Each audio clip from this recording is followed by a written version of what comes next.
تو لوگ کہہ رہے ہیں کہ مودی ظلم ہے، مودی ظالم ہے، مودی ظالم ہے، وہ ظلم کر رہا ہے۔ میں کہتا ہوں ہندوستان کا مسلمان مودی سے بڑا ظالم ہے، کیونکہ ہندوستان کا مسلمان صبح اٹھنے سے لے کر آنکھ کھلنے سے لے کر رات کو سونے تک نہ جانے کتنی بار نبی کے سنتوں کا جنازہ نکال دیتا ہے۔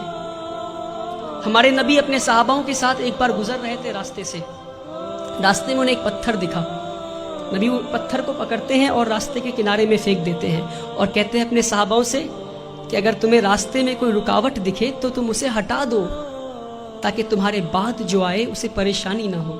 تو صحاباؤں نے اس بات پہ اتنا عمل کیا کہ کئی سالوں کے بعد ایک یہودی کا گروپ اس راستے سے گزر رہا تھا، اسی راستے سے، اور راستے میں ایک پتھر گرا ہوا دیکھتا ہے تو پتھر کو دیکھ کر بولتا ہے کہ شاید اس راستے سے مسلمان نہیں گزرا۔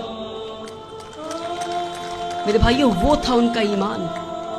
اور ہم آج کہیں بھی بم پھٹتا ہے تو بولتے ہیں شاید مسلمانی ہوگا، کہیں بھی گولیاں چلتی ہیں تو کہتا ہے مسلمانی ہوگا۔ یہ نہیں کہہ رہا ہوں کہ مسلمان ہوگا، اپنے اندر جھانک کر دیکھیں کہیں اللہ کا عذاب تو نہیں آیا ہم پہ، کہیں اللہ تو ناراض نہیں ہم سے۔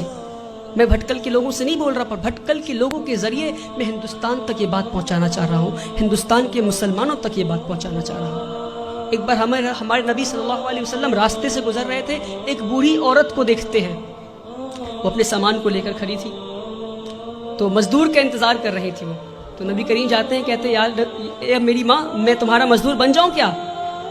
وہ پورے کائنات کے سردار مزدور بننے کو تیار ہو گئے، اور آج ہم اگر کوئی جوتا پلٹ رہا ہوتا ہے تو اسے سیدھا نہیں کر سکتے۔ یہ ہمارے مسلمانوں کی آج وہ عقر ہے، پتہ نہیں کس بات کی عقر میں جی رہے ہیں، جس کی امت اس بات کی عقر میں جی رہی ہے، اس کا رسول دوسروں کی مزدوری کرنے کو تیار ہو گیا تھا۔ کہتے ہیں اے ماں جی، میں مزدور بن جاؤں تمہارا؟ ماں جی کہتی ٹھیک ہے، وہ بوڑھی عورت کہتی ٹھیک ہے، تو مجھے مکہ کے باہر چھوڑ دو۔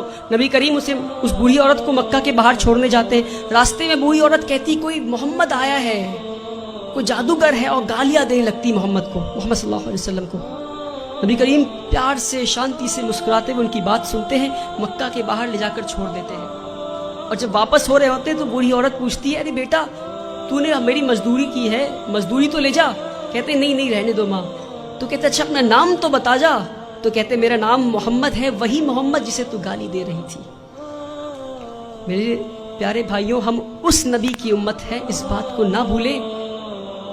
ہمارے نبی سے زیادہ بڑا مثال سیکولرزم کا اس دنیا میں نہیں ہے، جس نے مزدوری کی اس غیر قوم عورت کی جو ان کو گالیاں دے رہی تھی، مسکراتے ہوئے اس کا کام کر دیا۔ اس نبی کی امت ہے ہم۔ جب طائف میں گئے تو انہیں اتنی پتھر ماری گئی کہ ان کا جوتا مبارک خون سے بھر گیا۔ تو جبرائیل امین نیچے آتے ہیں اور کہتے ہیں کہ اے نبی، آپ کہیے تو ہم طائف ایک ویلی میں تھا، تو دو پہاڑ کے بیچ میں طائف والے لوگوں کو ہم کچل دیں گے۔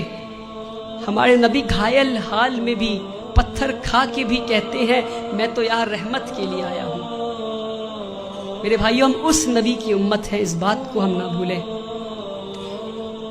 جس دن مسلمان اپنے نبی کی سنتوں کا جنازہ نکالنا بند کر دے گا، اس دن ہماری تقدیر بدل جائے گی انشاءاللہ۔ اللہ تعالی ہندوستان اور اہل ہندوستان کے دلوں میں اسلام کے لیے عزت اور مسلمانوں کے لیے پیار بخشے۔ اللہ تعالی اس دیش میں امن اور شانتی قائم کرے۔ وآخر الدعوانا والحمدللہ۔